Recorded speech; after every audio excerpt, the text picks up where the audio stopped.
ಕೆಂಪೇಗೌಡ ಅಂತಾರಾಷ್ಟ್ರೀಯ ವಿಮಾನ ನಿಲ್ದಾಣಕ್ಕೆ ಮತ್ತೊಂದು ಗರಿ ಸೇರ್ಪಡೆಯಾಗಿದೆ.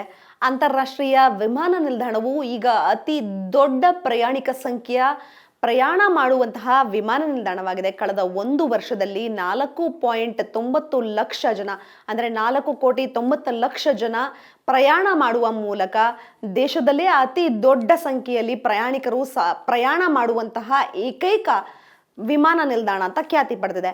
ಇನ್ನು ಈ ಹಿಂದೆ ನೋಡೋದಾದ್ರೆ ದೇಶದಲ್ಲಿ ಅತಿ ದೊಡ್ಡದಾದಂತಹ ಮೂರನೇ ವಿಮಾನ ನಿಲ್ದಾಣ ಅಂತ ಖ್ಯಾತಿ ಪಡೆದಿತ್ತು. ಆದರೆ ಈಗ ಪ್ರಯಾಣಿಕರ ಸಂಖ್ಯೆ ಹೆಚ್ಚಾಗಿದ್ದು, ಪ್ರಯಾಣಿಕರ ಸಂಖ್ಯೆಯಲ್ಲೇ ಇದು ಮತ್ತೊಂದು ದಾಖಲೆಯನ್ನು ಬರೆದಿದೆ.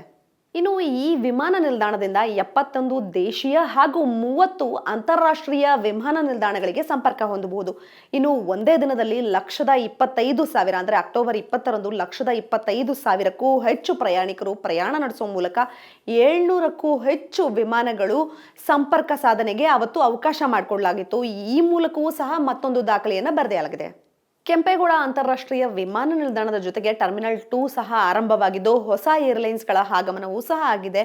ಅತಿ ಹೆಚ್ಚಿನ ಸಂಖ್ಯೆಯಲ್ಲಿ ವಿಮಾನಗಳ ಸಂಚಾರ ಹಿನ್ನೆಲೆಯಲ್ಲಿ ಪ್ರಯಾಣಿಕರ ಸಂಖ್ಯೆಯೂ ಸಹ ದಿನದಿಂದ ದಿನಕ್ಕೆ ಹೆಚ್ಚಾಗ್ತದೆ. ಕೆಲವರು ಪ್ರವಾಸಕ್ಕಾಗಿ, ಕೆಲವರು ಬಿಸ್ನೆಸ್ ಪರ್ಪಸ್ ಆಗಿ, ಹಲವು ಕಾರಣಗಳಿಗಾಗಿ ಈಗಾಗಲೇ ರೈಲ್ವೆ ಬಸ್ಗಳ ಸಂಖ್ಯೆಯಷ್ಟೇ ಕೇವಲ 10% ಅಂದರೆ ಇವೆರಡನ್ನ ಬಳಸುವುದರಲ್ಲಿ ಕೇವಲ 10% ವಿಮಾನವನ್ನು ಸಹ ಜನರು ಬಳಸೋದಕ್ಕೆ ಆರಂಭ ಮಾಡಿದ್ದಾರೆ ಅನ್ನೋದಕ್ಕೆ ಈ ದಾಖಲೆಯ ಪ್ರಯಾಣಿಕರ ಸಂಖ್ಯೆಯ ಸಾಕ್ಷಿಯಾಗಿದೆ.